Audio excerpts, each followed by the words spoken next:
எல்லாருக்கும் வணக்கம். கடமையை செய் பலனை எதிர்பார்க்காத. என்னடா நம்ம எதுக்கோ எதிர்பார்த்துட்டு இருந்தோம், இது என்ன ஒரு ஸ்லோகம் சொல்கிறான்னு பார்க்குறீங்களா? எந்த விஷயத்துக்காக நீங்கள் எதிர்பார்த்துட்டு இருக்கீங்களோ அதுக்கு முன்னாடி ஒரு ஸ்லோகம், ஒரு குட்டி கதை. ஏன்னா இந்த வீடியோ முடியும் போது அந்த ஸ்லோகத்துக்கும் அந்த குட்டி கதைக்கும் ஒரு லிங்க் இருக்குது, சரிங்களா? கடமை செய் பலனை எதிர்பார்க்காத, அதான் அந்த ஸ்லோகம். எனக்கு ரொம்ப பிடிச்சிது. என்னடா இது, கடமையை செய்ய சொல்கிறாங்க, பலனை எதிர்பார்க்க வேணான்றாங்கல்லன்னு நிறைய பேருக்கு அந்த ஸ்லோகமில் ஒரு டவுட் ஒன்று இருக்குது. வேலை பண்ணுறோம், வேலைக்கேற்ற கூலி எதிர்பார்க்கக்கூடாதா? இவ்வளோ கஷ்டப்பட்டு உழைக்கிறோம், சம்பளத்தை எதிர்பார்க்கக்கூடாதா அப்படின்னு. அந்த ஸ்லோகத்துடைய முழு மீனிங் என்னன்னா ஒரு கதையாக சொல்லிடுறேன். ஒரு பெரிய வீடு, ஒரு மிகப்பெரிய பணக்காரர். அவர் ரூமு மட்டும் க்ளீன் பண்ணுறதுக்கு ரெண்டு ஆட்கள் இருப்பாங்க. ரொம்ப பிடிச்சவங்களும் 2 பேர் அந்த ரூம் க்ளீன் பண்ணுறதுக்கு வச்சுருக்காரு. அவர் மிகப்பெரிய பணக்காரர். அவர் இப்போ 2 பேரும் வந்து ரூம் துடைக்கிறவங்க. ஓகே, அவர் காலையில் ரெடி ஆகி அந்த ரூம்லேருந்து வெளியே வரும்போது அவங்க துடைச்சிட்டு இருக்காங்கல்ல, அதில் ஒருத்தர் வந்து அவர் பாட்டுன்னு ஒரு வேலையை பார்த்துட்டு இருப்பார், துடைச்சிக்கிட்டே இருப்பார். இன்னொருத்தர் இருக்கார்ல, அவர் போய், சார் உங்கள் ட்ரெஸ்ஸு சூப்பராக இருக்குது சார், சார் நீங்கள் போட்டுக்கிற கண்ணாடி நல்லா இருக்குது சார், சென்ட்டு சூப்பராக இருக்குது சார், நல்லா இருக்குது சார், சூப்பராக இருக்கீங்க சார், எனக்கு பேக் கொடுங்க சார் அப்படின்னு வாங்கிட்டு போவார். இன்னொரு ஆள் வணக்கம் சார் சொல்லிட்டு வேலையை மட்டும் பார்த்துட்டு இருப்பார். இப்படியே தினமும் நடக்கும். அப்புறம் அந்த ஓனர் வந்து இந்த ஊரை விட்டு வெளியூருக்கு போகிறாரு. போகும்போது 2 வேலைக்காரங்களும் கூப்பிட்டு ஒருத்தருக்கு வந்து 1 மாதம் சம்பளம் எக்ஸ்ட்ரா, யார் கூட பேக்லாம் தூக்கிட்டு போய் எப்போ பார்த்தாலும் நான் சூப்பர்னு சொன்னார்ல, அவருக்கு 1 மாதம் சம்பளம் எக்ஸ்ட்ரா. இன்னொரு ஆளுக்கு ஒரு வீடு வாங்கி கொடுத்து அவரை, நீ என் கூடவே வந்துருங்க, நான் அவர் கூடவே அவரை கூப்பிட்டு போகிறேன். இவன் ஓடி போய் கேட்டானா, சார் என்ன சார் தினமும் நான் தானே சார் உங்கள் பேக் எடுத்துருந்தேன், நான் கொடுத்த வேலையை நீ கரெக்டாக பண்ணல, நீ ஜால்ரா அடிக்கிறதுலையே இருந்த, எனக்கு இது நல்லா இருக்கு அது நல்லா இருக்குன்னு. ஆனால் அவன் வேலையை மட்டும்தான் பார்த்தான். வேலையை கரெக்டாக பார்த்தா பலனு கடவுள் கொடுப்பார், அந்த பலன் தான் இது அப்படின்னு சொன்னான். இப்போ விஷயத்துக்கு வருவோமா?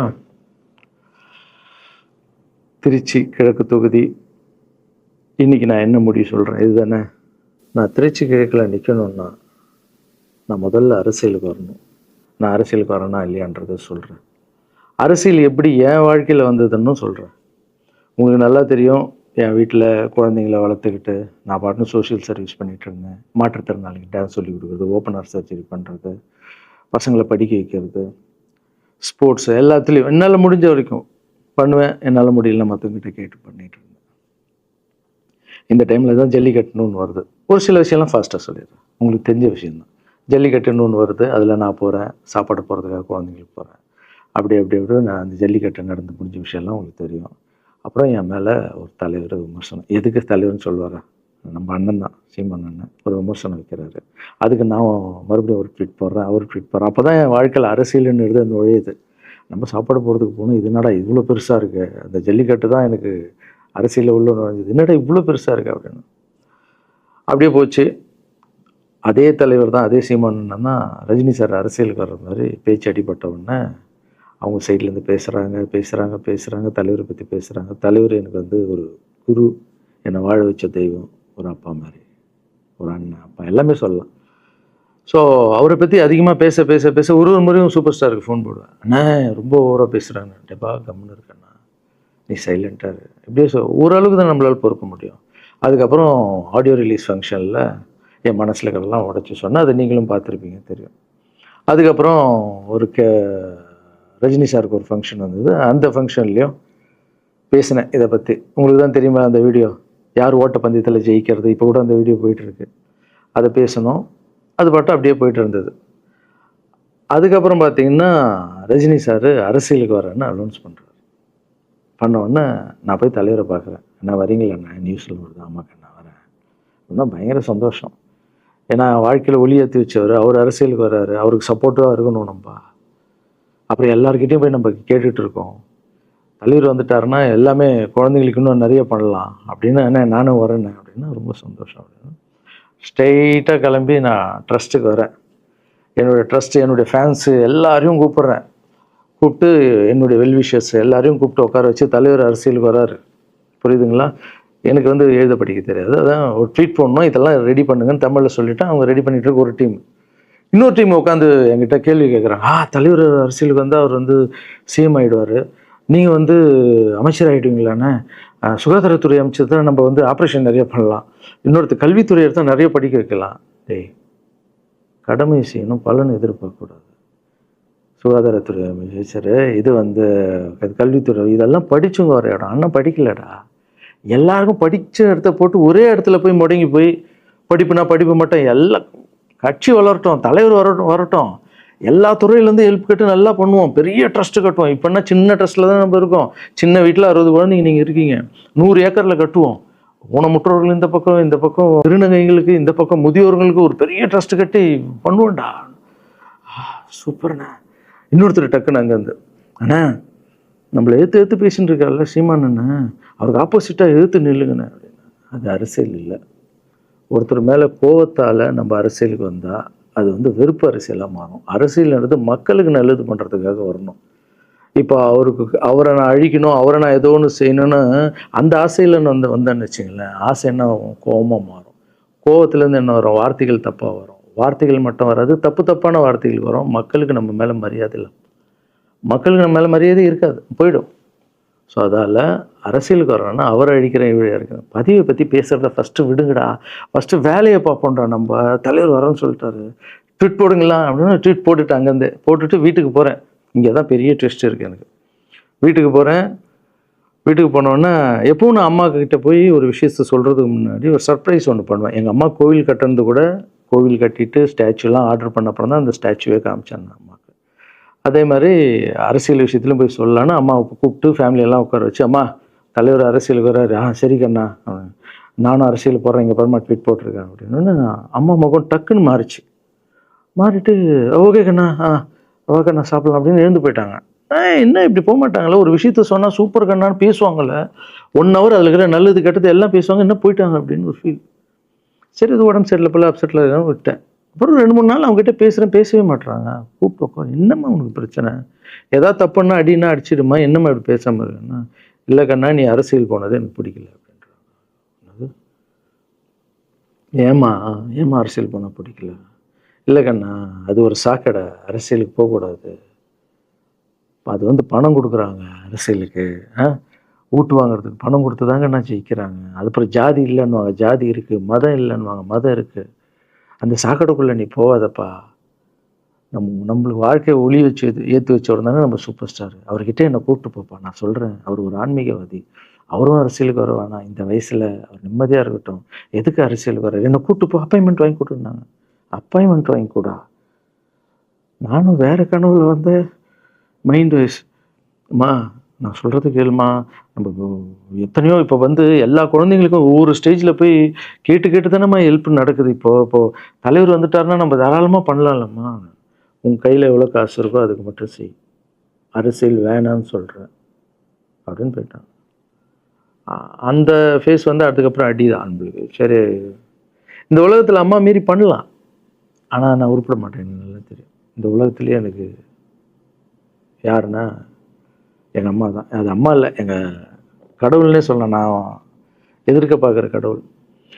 சரி, அம்மாவுக்கு சொல்லி புரிய வைக்கலாம், என்னடான்னு தலைவர்கிட்ட போய் எப்படி சொல்கிறது, பசங்கிட்ட ஒரு பயங்கர பில்டப் கொடுத்துட்டோம், அது இதுன்னு எல்லாம் வேலை பார்த்துட்டு இருக்காங்க, என்ன பண்ணுறது. அந்த டைமை பார்த்து கொரோனா வருது. ஒரே ஷாக்கு, வெளியே போக முடியாதுன்றாங்க, இல்லைன்னா முடிஞ்சு போச்சு. பிரச்சாரம் பண்ண வெளியே போக முடியாது, தலைவருக்கு உடம்பு சரியில்லாமல் போகுது, ஹைதராபாத் ஷூட்டிங் போகிறார், உடம்பு முடியல, அப்படியே எல்லாமே கொலாப்ஸ் ஆகுது. அப்புறம் தலைவர் அலௌன்ஸ் பண்ணுறாரு, நான் அரசியலுக்கு வரல, டாக்டர்ஸ் வந்து போகக்கூடாதுன்னு சொல்லிட்டாங்க, கொரோனா டைமில் நம்ம வந்து பிரச்சாரம் போக முடியாது, அதை காரணம் சொன்னார், அது உங்களுக்கு எல்லாருக்கும் தெரியும். ஆவலை தான் தலைமையில் கை வச்சுன்னு உட்காந்துட்டோம். நான் ட்ரஸ்ட்டில் இருக்கிற குழந்தைங்க மற்றவங்க எல்லோரும் என்னென்னோ நினச்சி ஒர்க் பண்ணிட்டு இருந்தால எல்லாரும் அப்செட்டில் உட்காந்துருக்கோம். தலைவர் ஒருத்தம் போய் பேசி பார்க்கலாம் அவர்கிட்ட, தலைவர் வர்றாரு, கூப்பிட்றாரு, போகணும். அந்த மாதிரி தலைவரை பார்த்ததில்லை நான். அப்படியே எனக்கு புரிஞ்சுது, அவர் ரொம்ப வலியில் இருக்கார் அப்படின்னு. எவ்வளோ சுறுசுறுப்பானால உடம்பு முடியலைங்கண்ணா. பரவாயில்ல, உங்கள் உடம்பு தானே முக்கியம், என்ன இதெல்லாம் என்னென்ன தூக்கி போடுங்கண்ணா. இல்லைங்கண்ணா, இத்தனை வருஷம் என்னை வாழ வச்சாங்கல்ல, அவங்களுக்கு ஏதாவது ஒன்று பண்ணணும்னு நினச்சேங்கண்ணா, இங்கே குத்துதுக்கண்ணா, எனக்கு என்ன பண்ணுறதுன்னு தெரியல, ரொம்ப கஷ்டமாக இருக்குது அப்படின்னா. அண்ணே அதை விடுங்கண்ணே, எல்லாம் அப்படின்னு அவர்கிட்ட பேசிட்டு அவர் வந்து அப்போ நான் முன்னாடி பேசும்போது அவர் சொல்கிறார், நான் கூட பதவிக்கு வரணும்னு ஆசைப்படல, இன்னொரு நல்ல ஆள் படித்த ஆள் அங்கே நிற்க வச்சு பார்ப்போம். யாருன்னே சொல்லுவேன், யாருன்னு கூட சொல்லலை. அது அப்படியே போச்சு. அவர் மனசுக்கு மட்டும்தான் தெரியும், யாருன்னு கூட சொல்லலை. ரொம்ப அப்செட்டாக இருந்தார். சரி ஓகே, இதுவும் கடந்து போகணும். அப்படியே கடந்து போச்சு. எனக்கும் காஞ்சனா படம் அது இதுன்னு பெரிய ஹிட் ஆகுது. அதுக்கப்புறம் யார்கிட்டையும் நீங்கள் யாரும் எனக்கு ஹெல்ப் பண்ண வேணாம். முதல் நாள் நான் கலைஞர் ஐயா கிட்ட ஹெல்ப் கேட்டேன். அவர் ஒரு சில குழந்தைங்களுக்கு ஹெல்ப் பண்ணார். அதுக்கப்புறம் அன்புமணி ராமதாஸ் ஐயா, அவரும் ஹெல்த் மினிஸ்டர் இருக்கும்போது அவர் ஒரு சில குழந்தைங்களுக்கு ஹெல்ப் பண்ணார். அப்புறம் நம்ம விஜய் சார் நண்பர், அவர் ஒரு குழந்தைக்கு ஆப்ரேஷன் பண்ணார். ஸோ இருக்கும்போது என்னால் முடிஞ்ச வரைக்கும் சொந்த பணத்தை போட்டு பண்ணிவிடுவாங்க. முடியாத போது தான் நான் அந்த ஹெல்ப்பை கேட்பேன். இப்போ தான் நல்லா வந்துட்டுமே, யாருக்கும் எனக்கு பணம் கொடுக்க வேணாம், இனிமேல் என் சொந்த பணத்திலே பண்ணுறேன்னு சொல்லிட்டு நான் பாட்டுன்னு ஒரு வீடியோ கூட நான் போட்டேன், இனிமேல் யாரும் பணம்லாம் கொடுக்க வேணாம் அப்படின்னு. அப்படியே போயிட்டுருக்கு. காஞ்சனா எல்லாம் முடிஞ்சு ஜிகிர் தண்டா படம் ரிலீஸ் ஆகுது. ஜிகிர் தண்டா பார்ட்டி போயிட்டுருக்கு. டைரக்டர் நின்று பேசுகிறேன். நான் டைரக்டர் கிட்ட போகிறேன். டைரக்டர் யார்கிட்டயோ ஃபோனில் பேசிகிட்டு இருக்காரு. அப்படியே பேசிகிட்டு இருக்கிறவர் டக்குன்னு இந்தப்பா சீமானன் பேசுவான்னு கொடுத்துட்டாரு என்கிட்ட. அவருக்கும் தெரியாது நான் பேச போகிறேன். அவர்கிட்ட லாரன்ஸ் பேசுவார், சீமானன் ரெண்டு பேரும் சைலண்ட்டு. நானும் எதுவும் பேசலை, சீமானனும் எதுவும் பேசலை. அப்படியே ஒரு நிமிஷம் அப்படியே நிற்கிறோம். பெரியவர் இல்லை என்னாலும் அண்ணன் அப்படின்னு. அவ்வளோதான் அண்ணன். பயங்கர பாசம். எந்த இடத்துல கோவம் இருக்கும் அந்த இடத்துல குணம் இருக்குன்னு சொல்லுவாங்கள்ல. அண்ணன் புகழ்ந்து தள்ளுறாரு ஜிகர் தண்டாவை. இப்படி பண்ண கண்ணா, அப்படி பண்ண இவ்வளோ சூப்பராக பண்ண, அந்த சீன் எனக்கு ரொம்ப பிடிச்சதுன்னு. அவருடைய அன்பு தான் தெரியும்ல, எல்லாமே அதிகமாக இருக்கும் அண்ணன்கிட்ட. அண்ணா ரொம்ப சந்தோஷமாக வாழ்த்தினார். அப்புறம் நான் மாற்றம்னு ஒரு அமைப்பு ஆரம்பிச்சிருக்கேன்ல, இந்த விவசாயிகளுக்கு டிராக்டர் கொடுக்கறது, அப்புறம் மாற்றுத்திறனாளிக்கு ஸ்கூட்டி கொடுக்குறது, எல்லாமே அதை பார்த்துட்டு பத்திரிகையாளர் கேட்குறாங்க அவர்கிட்ட, ரகுவலரன் சார் மாற்றம்னு அமைச்சிருக்காருன்னா, நல்ல விஷயம் தம்பி, நல்லா பண்ணிட்டோம், நல்லா இருக்கட்டும் அப்படின்னு வாழ்த்தினார். ஸோ ஒரு பெரிய பிரச்சனைக்கு கடவுளே அதை அப்படியே சால்வ் பண்ணி வச்ச மாதிரி ஆயிடுச்சு. அப்படியே போச்சு. ஆனால் நீங்கள் நல்லா இருக்கணும், எங்கே இருந்தாலும் நல்லா இருப்பீங்க. எப்போல்லாம் ட்ரஸ்ட்டுக்கு போகும்போது பசங்களாம் கேட்பாங்க, அந்த 100 ஏக்கர் ட்ரஸ்ட்டு குழந்தைங்க, சரி ஓகேடா. அப்படி பார்த்தீங்கன்னா நண்பர் விஜய் சார்கிட்ட பேசிகிட்டு இருக்கும்போது நான் வர அரசியலுக்குன்றார். நிஜமா நண்பா அப்படின்னு. எஸ் அப்படின்னு. மறுபடியும் போய் ட்ரஸ்ட்டில் உட்காந்து டேய் நண்பர் வராரு. ஏன்னா சூப்பர் ஸ்டார் எனக்கு எவ்வளோ க்ளோஸோ, நண்பர் கூட அவ்வளோ க்ளோஸ் தான் எனக்கு. ஏன்னா மேகமாய் போகிறேன்ற சாங்லேருந்து நான் அவருக்கு டான்ஸ் மாஸ்டராக பண்ண ஆரம்பித்தேன். அதுக்கப்புறம் நிறைய சாங் பண்ணேன், சரக்கு வச்சுருக்கேன். அப்போ உங்களுக்கு தெரியும், அந்த தாம் தக்க தீம் தக்க அவருக்கு மட்டும் நான் ஸ்பெஷலாக பண்ணி கொடுத்துட்டு போவேன். தமிழ் வேறு யாருக்கும் பண்ண மாட்டேன். அவர் கூப்பிட்டா வருவேன், தலைவர் கூப்பிட்டா வருவேன், சாங் பண்ணிட்டு போவேன். அவர் வரணும் போது எஸ், ஏன்னா அவர் ஒரு முடிவு எடுக்க மாட்டார், எடுத்தாருன்னா அவர் நல்ல உழைப்பாளி பண்ணுவார் அப்படின்னு நினச்சி மறுபடியும் போய் ட்ரஸ்ட் ஆளுங்கெல்லாம் பேசுகிறதுக்கு முன்னாடி, ஐயோ அம்மா இருக்காங்களே பிடிக்காத, ஃபஸ்ட்டு அங்கே கரெக்ட் பண்ணணும்ல. அங்கே போனேன். அம்மா நண்பர் அரசியலுக்கு வராருப்பா. என்னம்மா அப்போ தான் ஓகே, இப்போ எல்லாம் மாறி இருக்கு, போகலாமா, நீ ஃபஸ்ட்டு அவர்கிட்ட ஒரு அப்பாயின்மெண்ட் வாங்க, நான் உன்னை கூப்பிட்டு போகிறேன் அப்படின்னா. கூப்பிட்டு போய் இந்தப்பா என் பிள்ளைய ஒப்படைக்கிறேன் பார்த்துக்கப்பான்னு சொல்லுன்னு பார்த்தா, என்னம்மா பேச போகிறான்னு கேட்டேன். நீ அரசியலுக்கு வராத தம்பி, இது ஒரு சாக்கடை, நீ அரசியலுக்கு வராத, நீ ரொம்ப சைலண்டான ஆள், உனக்கு இதெல்லாம் செட் ஆகாது, பணம் கொடுத்தா தான் ஜெயிக்க முடியும், ஜாதி இருக்குது, மதம் இருக்குது, இதெல்லாம் தாண்டி வருது கஷ்டம்னு நான் அவர்கிட்ட சொல்கிறேன்ப்பா அப்படின்னு. நான் அப்படியே மா புரிஞ்சுக்குமாண்ணா, டேய் மீன் குழம்பு வச்சுருக்கேன் சாப்பிட்றேன், அதே மீன் குழம்பு. ஓகே நான் நினச்சிட்டேன் நம்ம ஜாதகத்தில் இல்லை போல், சரி விட்டுடலாம், சரி இப்போ விட்டுருவோம், ஒரு 2-3 நாளைக்கு அப்புறம் மறுபடியும் பேசுவோம் அப்படின்னு மறுபடியும் பேசுகிறேன். அதே மறுப்பு தான். நானும் நண்பர்கிட்ட பேசுகிறேன், அம்மா இப்படி சொல்கிறாங்க நண்பா, அது அவங்களுக்கு தெரியல, அவர் நிறைய பேச மாட்டார், வயசானவங்க இல்லை, தெரியல, வந்தப்புறம் புரியும், ஒரே வார்த்தை தான்.